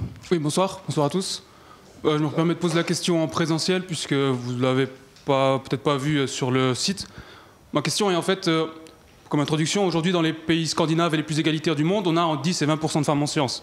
Tandis que dans les pays les plus conservateurs, l'Iran, l'Algérie, l'Indonésie, on arrive facilement à 40% dans les STEM fields. Aujourd'hui, on se rapproche plutôt en Suisse d'un modèle scandinave avec un modèle très égalitaire, basé sur les stéréotypes, la déconstruction, etc. Finalement, on est en train de reproduire les modèles scandinaves qui n'ont pas fonctionné depuis 40 ans aujourd'hui. Qu'est-ce qui fait qu'on s'oriente aujourd'hui vers les modèles qui fonctionnent le moins bien, alors qu'on a d'autres modèles, asiatiques, Moyen-Orient, Nord-Afrique ou Asie du Sud-Est, qui fonctionnent beaucoup mieux? Pourquoi est-ce qu'aujourd'hui, on utilise cette approche-là qui n'a montré aucun résultat pour l'instant? Merci. Est-ce que j'ose rebondir? Oui, Sylvie, je vais rebondir. C'est que actuellement, ici, les femmes ne sont plus dans la lutte. Dans les pays d'Afrique du Nord, etc., je connais très bien le Maroc pour y avoir aussi enseigné, elles ont tellement encore à gagner, vous voyez, en termes de positionnement, en termes de parité dans leur couple, en termes d'implication professionnelle, etc., qu'elles en veulent. Et moi qui ai créé une année pour les filles, donc c'était une année à hiver, que pour les filles. Et au départ, je leur disais, j'ai créé cette année que pour les filles parce que je veux que vous osiez poser toutes les questions naïves, etc., que vous ne poseriez peut-être pas à 20 ans quand les hormones font que vous n'allez pas vouloir peut-être être un peu bête, etc., etc. Et au départ de l'année, chaque fois, elles disent « Ah non, mais alors nous, il n'y a aucun problème, etc., l'égalité ». À la fin de l'année, déjà, il y en a plusieurs qui disent « Oui, en fait, vous aviez vraiment raison ». Et c'est même pas la période d'études qui est la plus critique, souvent c'est le début de l'activité professionnelle, et là j'ai beaucoup de retours où elles disent oui, alors en fait c'est vraiment pas gagné, hein, mais en Suisse on a quand même le sentiment que les portes sont ouvertes pour tout le monde, que c'est facile, etc. On a moins d'enjeux encore. Et on fait comme on veut, souvent, quand il y a de la lutte, il y a de l'énergie qui s'y met aussi. Et c'est là où c'est un peu aussi biaisé dans nos régions, et encore plus dans les pays nordiques où il y a les crèches et tout le système qui est déjà tellement en place. Je pense qu'il manque aussi un peu de cette énergie de vie, d'oser, de prendre des risques, de sortir de l'habitude. Parce que quand même, je pense il paraît que c'est le cerveau humain qui est fait comme ça, c'est qu'on prend les autoroutes de l'habitude. Je veux dire, et sortir de ces autoroutes de l'habitude, prendre d'autres petites, c'est pas tout à fait naturel. si ce n'est quand on est en période de crise. Alors peut-être que voilà, on va devant une sérieuse période de crise, et ben je pense que ça va bouger les choses. Je me permettrai de compléter. On a une expérience sur le réseau 42. On est dans 35 campus, 22 pays sur les 5 continents. Et effectivement, il se trouve que les campus qui ont la parité, en l'occurrence Amsterdam, Helsinki, on est plutôt sur des modèles de type nordique. Mais on a Yerevan en Arménie, parce que là, on a vraiment une vision différente. C'est normal dans ce pays-là. Kuala Lumpur, ils sont pas très loin, parce qu'aussi, effectivement, c'est normal. Ce qu'on voit, c'est vraiment une manière de poser le discours, une manière d'ouvrir les portes. Et le message de l'égalité pour l'égalité ne passe pas, je pense, fondamentalement. Le message concret, c'est de dire, il y a du job, c'est cool, c'est sympa, vous pouvez venir, vous pouvez essayer. Et je pense que c'est celui-ci qu'il faut passer, plutôt qu'un message idéaliste là-dessus. On peut avoir un idéal pour construire ces nouveaux messages, mais les femmes ne viennent pas dans nos métiers en leur disant c'est idéal, il faut la parité. Elles viennent parce que c'est sympa, il y a du job, et puis que c'est pratique à appliquer. Est-ce qu'on a répondu à votre question ? Oui, je vous remercie juste pour votre réponse. Exactement, c'est un petit peu ma vision aussi que je voulais partager justement simplement ce soir, c'est de plutôt mettre en avant le métier en lui-même et pas la parité, parce que faire un métier par parité, ça n'intéresse personne. Mais à Singapour, on dit à tout le monde que l'informatique c'est génial, aux filles comme aux garçons, on a des meilleurs résultats qu'en leur disant on a besoin de plus de filles parce que ça fait tâche. Merci beaucoup. Merci à vous. Ce que je vous propose, c'est qu'on ouvre ce débat par rapport à ces métiers pour toutes et tous, si vous êtes prêts et prêtes. On a pas mal de points, on a eu beaucoup de présentations aussi vraiment intéressantes sur plusieurs sujets. Moi, j'ai le sentiment que vous êtes tous du même avis par rapport à ça. Est-ce qu'il y a un point, ou qu'est-ce qu'on pourrait faire, nous, dans nos sociétés, nos entreprises, aujourd'hui, pour faire évoluer finalement le système ? Alors, on a entendu qu'il y a des immigrés, on a vu d'autres présentations, en nous disant mais il faut faire des programmes, du mentorat, ouvrir ces métiers aux femmes. Comment est-ce qu'on pourrait concrètement, finalement, faire, nous, en tant qu'entreprise, à nos niveaux, en Suisse, pour faire évoluer ces métiers-là ? Je ne sais pas qui veut prendre la... Après, j'ai des questions pour vous tous, mais... Bon, je rebondis toujours facilement, mais je ne veux pas vraiment du tout monopoliser, donc vous reprendrez. En fait, je trouve que quelque chose qui n'est pas souvent mis en avant, c'est la richesse de la mixité dans une équipe et comment ça modifie le projet, comment ça apporte quelque chose au projet. Des fois, j'aime prendre l'exemple de la construction de la voiture et je dis aux filles, eh ben, voyez, si y avait davantage de filles qui étaient là au moment où on a conçu les premières voitures, il n'y aurait pas seulement le vide-poche. Parce que le vide-poche, ben, c'était une évidence pour les hommes parce qu'ils avaient la clé d'un côté de la poche et puis le porte-monnaie de l'autre. Ils s'asseyaient, ça gênait, il fallait trouver une solution de suite. Donc le vide-poche dans la portière. Nous, avec nos sacs à main, on ne sait jamais où les mettre. Et ça continue d'ailleurs, hein, dans le sens où si il a plu, vous ne voulez pas le mettre par terre, mais si il y a d'autres personnes dans la voiture, vous ne pouvez pas non plus le mettre sur le siège à côté. Où est-ce qu'on met nos sacs à main ? Et c'est du détail, hein, mais c'est pour dire que si on est une équipe mixte qui réfléchit ensemble aux choses, ça sera mieux pour tout le monde parce qu'on va penser à tous les besoins, à toutes les habitudes justement de chacune et chacun. Donc vraiment, je trouve que peut-être des chefs d'entreprise qui ont la chance d'avoir des équipes mixtes pourraient faire une petite analyse hein, pour mettre en avant comment la mixité a enrichi la vision du projet et a permis d'évoluer. C'est aussi une façon de dire venez, c'est cool, mais en plus de dire venez, c'est bon. Enfin, c'est bon dans le sens c'est bon pour la société, quoi. C'est un bien commun, quoi. Si je peux me permettre de rebondir là-dessus, il y a aussi une condition cadre dans les entreprises, c'est de laisser de la place à la réalité de la famille, parce que fondamentalement, un des éléments clairs pour les femmes quand elles entrent en entreprise, c'est le challenge de la famille. Et c'est vrai que dans l'informatique, on est connu pour être principalement soit en mode projet, où il faut bosser comme un malade, soit en mode opération, où il y a des horaires assez stricts. Et vraiment, je pense qu'il faut avoir un message clair, on doit laisser des gens, et je ne parle pas que des femmes, les maris aussi, être à temps partiel et pouvoir assumer des responsabilités à temps partiel. Moi, j'ai eu la chance d'être manager à 80% des entreprises qui étaient ouvertes. C'est pas simple et aujourd'hui c'est vraiment un challenge parce que l'homme doit aussi faire la place pour que les femmes puissent venir à ce niveau-là. Ça c'est le premier élément. Puis l'autre élément c'est d'avoir un environnement de travail où on explique à tout le monde qu'il y a des règles dans un groupe. Effectivement il y a une richesse et on a le droit de s'exprimer, on a le droit d'avoir des émotions, et on a le droit de travailler avec ces émotions-là. Ça amène beaucoup de richesse et aujourd'hui ça prend du temps. Et c'est vrai que beaucoup d'entreprises n'ont pas encore compris qu'il faut créer un environnement safe pour tout le monde. Alors bien évidemment que les femmes vont être plus sensibles à ça aujourd'hui, mais fondamentalement, ça fera du bien aussi aux hommes qui travaillent dans ces entreprises sous pression. Et ça, c'est un message que je passe régulièrement aux entrepreneurs. Si je peux rebondir sur votre question, Christophe, par rapport à ces émotions que vous avez soulevées aussi en disant, en mettant en avant les forces, ouvrons nos émotions, que nous soyons hommes ou femmes, comment est-ce qu'aujourd'hui c'est quand même un problème culturel ? Et comment est-ce qu'on peut faire évoluer finalement nos mentalités ? On en parlait, les jeunes sont hyper agiles, je te repasserai la parole après, Cynthia, sont hyper agiles, tactiles, ils changent, ils évoluent, et on apprend les émotions dans les pays nordiques, notamment à l'école. Quel est l'impact finalement de notre société et qu'est-ce qu'on peut faire pour ouvrir ça, qu'on soit homme ou femme, quel que soit le genre finalement de nos collaborateurs et collaboratrices ?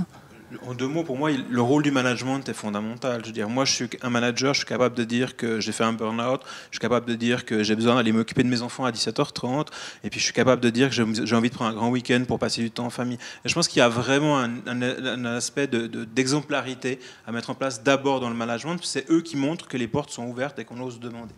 C'est un exemple. Okay, Et puis peut-être sur le même thème, oser des thématiques qui pour le moment paraissent un peu tabous. Je vous disais, là, ce post-grade, c'est justement sur des méthodes agiles, il n'y a que des hommes. Et d'un coup, je leur ai parlé du cycle de la femme, de la menstruation, de choses comme ça, en leur disant, c'est des choses, une femme ne va peut-être pas oser, au contraire, elle a l'impression qu'à ce moment-là, elle est moins efficace, moins utile, etc. Alors que une semaine, quelques jours après, elle serait au top pour faire... Il y a peut-être des choses qu'elle peut aussi planifier dans toute la mesure de la liberté. On n'est pas handicapé quand on les a, mais on l'a tout entendu, ça y est, elle les a. Pour prendre que cet exemple, parce que chaque phase a ses richesses, et si on osait être beaucoup plus ouvert par rapport à ça, et puis dire, là, c'est peut-être pas le meilleur moment pour moi d'organiser ce meeting, mais est-ce que c'est aussi OK si je l'organise dans 5 jours, et puis là, elle aura une énergie du tonnerre, parce que, vous voyez ce que je veux dire, ça correspondrait mieux. Il y a des tas de choses comme ça, on est encore dans une société qui, par rapport à cet émotionnel, par rapport à de la physiologie, c'est physiologique, c'est pas... mais c'est aussi une grande richesse, ce fameux cycle. Donc, d'oser en parler, d'oser être beaucoup plus ouvert. Merci. Patricia, je ne sais pas si... Ouais, juste rajouter quelque chose peut-être, vu qu'on vit en Suisse quand même, on a de la chance, on peut voter.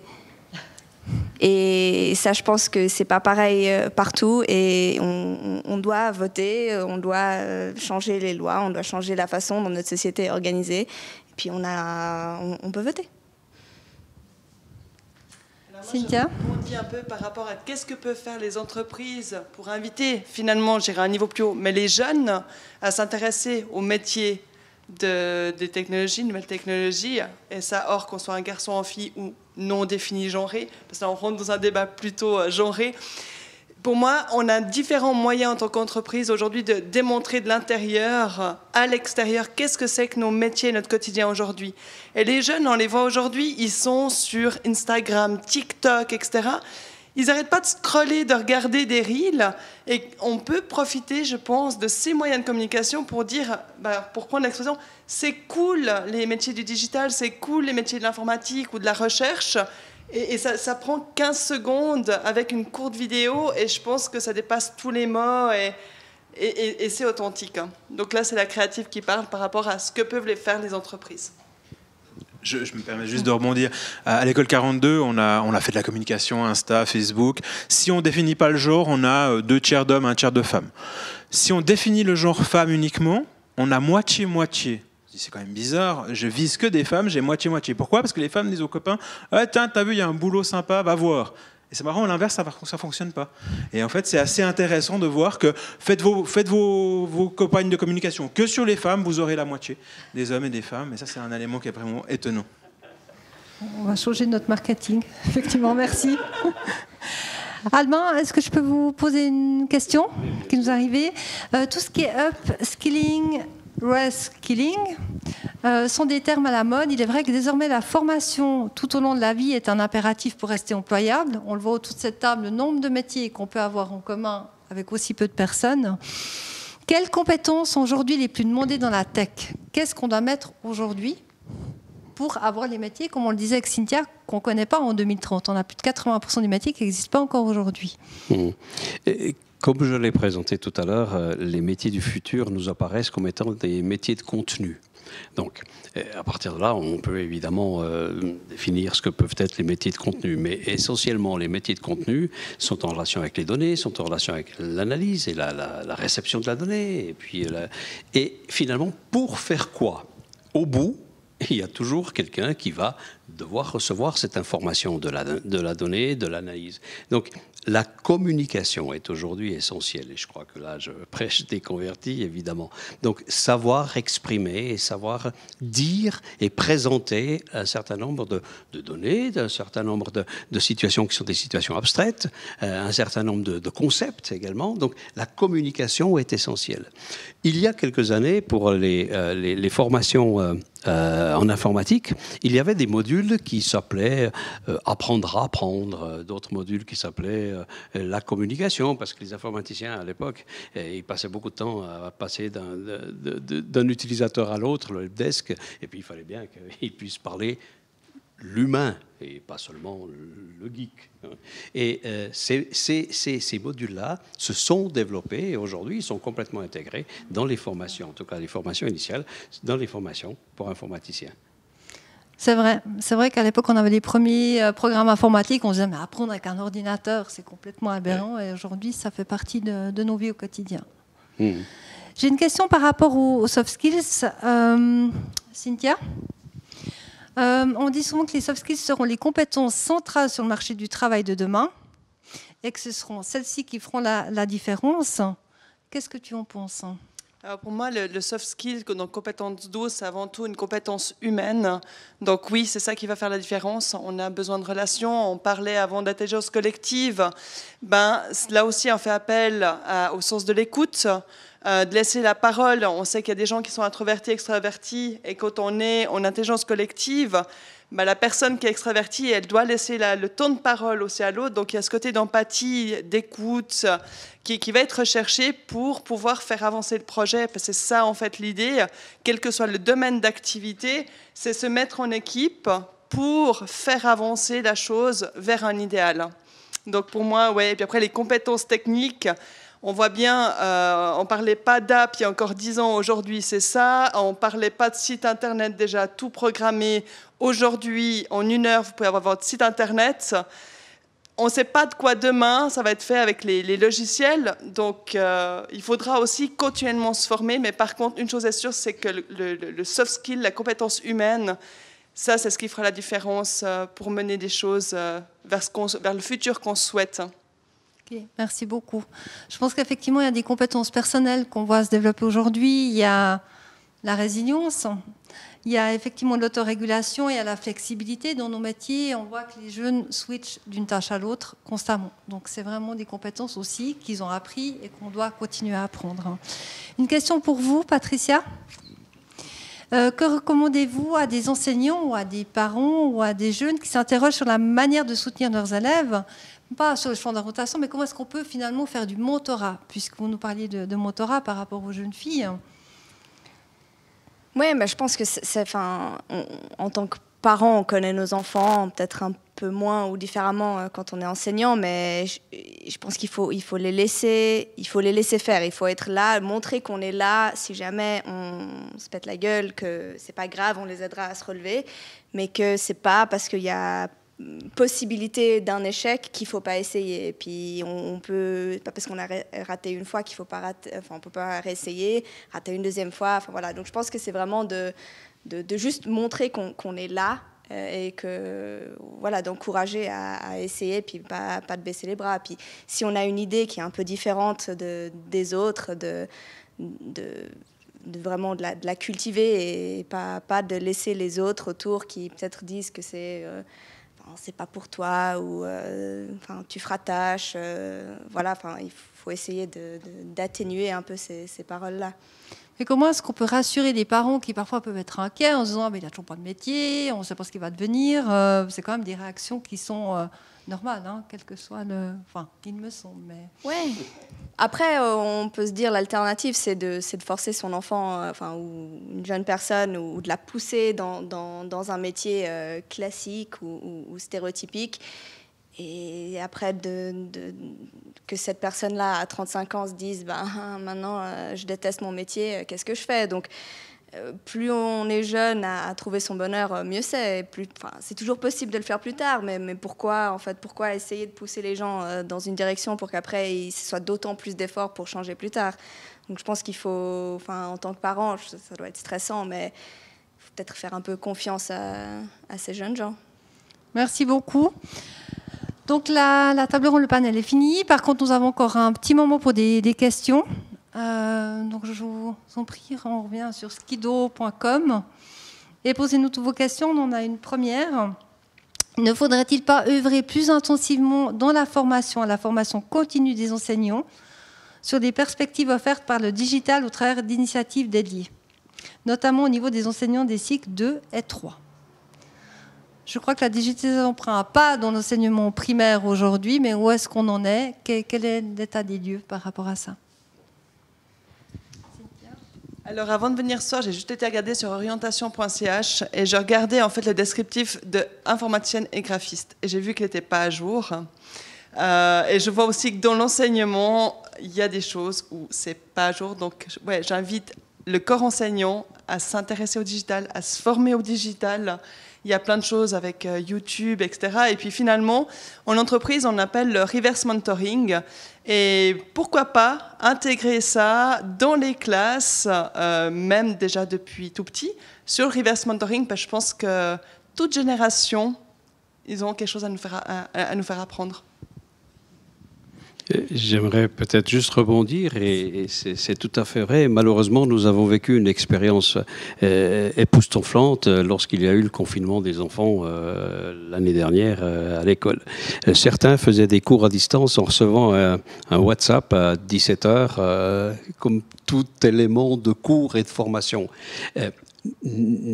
Au sein du GRI, ça fait partie de ces missions aussi, nous travaillons avec les États, avec les départements d'instruction publique pour finalement tenter et introduire le plus précocement possible l'informatique dans les voies primaires. Alors, c'est quoi l'informatique? Il ne s'agit pas d'en faire des codeurs, il s'agit de les sensibiliser et de comprendre ce que c'est que cette informatique. Les choses se font de mieux en mieux. Genève a annoncé cette année qu'il mettait un petit budget à disposition pour mettre en place ça. Vaud est pas mal avancé aussi. Sur Neuchâtel, j'ai pas trop d'informations par rapport à la situation sur Neuchâtel. Mais oui, ça marche. Mais la grande réponse, c'est toujours, oui, on introduit 2 heures d'informatique, mais qu'est-ce qu'on enlève? Et on arrive toujours à la même question de savoir, faut-il augmenter le nombre d'heures? Faut-il synthétiser? Faut-il utiliser des outils plus performants pour pouvoir faire passer des messages, pour pouvoir faire passer les enseignements? Et aujourd'hui, évidemment, ce sont des cycles politiques qui sont lents, mais on va dans la bonne direction de notre point de vue. Mais est-ce que c'est pas trop long? Ça, c'est ma question. Enfin, parce qu'on voit aussi des pays qui émergent avec des nouveaux talents. Derrière, en fait, une décision politique, il y a toujours des humains. Et eh bien, les cycles sont donnés par ces humains. Si on a un conseiller d'État qui est pas très sensibilisé à la notion de la digitalisation, de l'informatique, etc., eh bien, ça va ralentir le processus par rapport à éventuellement un canton qui aurait un conseiller d'État qui, lui, est complètement à fond dans la technologie. Donc, derrière, il y a toujours des humains. Alors, fort heureusement, il y a des cantons qui tirent, il y a des cantons qui avancent, ça amène aussi dans la traînée, ça amène les autres, les choses se passent. Mais mon avis, c'est trop lent, c'est tout à fait clair, et je crois que ce serait l'avis de tout le monde. Est-ce qu'il n'y a pas une peur ou une crainte des enseignants par rapport à ça? Parce qu'ils ne connaissent pas ces outils, ces nouvelles technologies. Ils risquent d'être dépassés aussi par les jeunes. Enfin, on voit à nos niveaux, ils sont plus habiles et agiles que derrière l'idée de mettre en place des heures de sensibilisation à l'informatique, aujourd'hui, il y a malheureusement beaucoup d'adultes, beaucoup d'entre nous sont un peu analphabètes, informatiquement parlant. Alors certains sont plus érudits que d'autres en informatique et certains sont complètement lâché, c'est tout à fait clair. Et c'est difficile d'accompagner son enfant, comme pour les autres branches qu'on ne maîtrise pas trop, hein, mais c'est difficile d'accompagner son enfant pour une branche que la technologie. Et les enseignants, c'est la même chose. C'est-à-dire, moi, je suis prof de français, je ne suis pas prof d'informatique. Donc, OK, je sais bien cliquer 3 fois sur Facebook et puis je ne sais pas quoi. Mais voilà. Alors, est-ce qu'il faut que les enseignants se forment à ces disciplines-là? Bien entendu. Est-ce que ça doit être une discipline informatique ou est-ce que ça doit être transversal? Est-ce qu'on doit mettre de l'informatique au cours de maths, au cours de français, au cours d'allemand, au cours... OK. Je veux dire, les écoles pédagogiques travaillent là-dessus. Hein. Elles ne restent pas non plus sans rien faire. Donc, OK, elles vont elles définissent des choses, mais en effet, ce que l'on a besoin, et c'est ce que l'on constate toujours à la sortie de l'école, c'est que, à part les jeunes qui veulent faire informaticien, eh bien... La majorité des autres, ou enfin, nous organisons ce qu'on appelle des tests d'aptitude. Donc tous les jeunes doivent passer des tests d'aptitude. Est-ce qu'on ne pourrait pas faire des tests d'aptitude finalement pour les enseignants? C'est une question que je vais laisser en suspens. Oui, voilà, j'ai pas réponse à tout. Est-ce que d'autres ont avis? Ok. Pardon, oui, si oui. Christophe, un dernier. Ouais, deux choses. D'abord, effectivement, je rebondis sur ce que disait Cynthia. Je pense que c'est aussi laisser la place aux jeunes de montrer à leurs enseignants qu'est-ce qu'on peut faire avec l'informatique. Le mot informatique fait peur. Le monde digital, c'est un peu mieux. Le monde média, alors ça plaît aux jeunes. Et puis effectivement, faire des ateliers médias. Moi, j'en anime à l'école Steiner.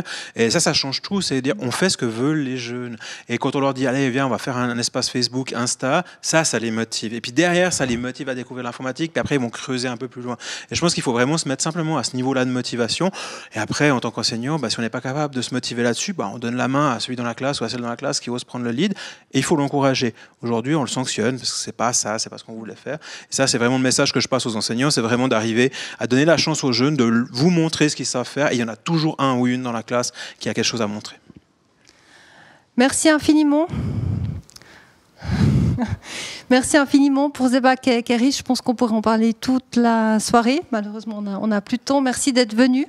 Merci pour vos présentations qui nous ont amené beaucoup, qui nous feront encore réfléchir pendant quelques temps. Et on espère qu'à un moment donné, on sera une mixité, une parité suffisante. En tout cas, dans ces métiers du digital. J'encourage aussi tous les jeunes filles et jeunes hommes qui nous entendent à découvrir ces métiers. Alors, pas sur orientation.ch, mais effectivement sur d'autres sites. Il y a plein de vidéos YouTube, il y a vraiment plein de présentations dans plein d'entreprises de ces métiers. Donc, soyez curieux, allez regarder. Et là, je termine la présentation. Merci à tous. Merci infiniment. Merci à vous.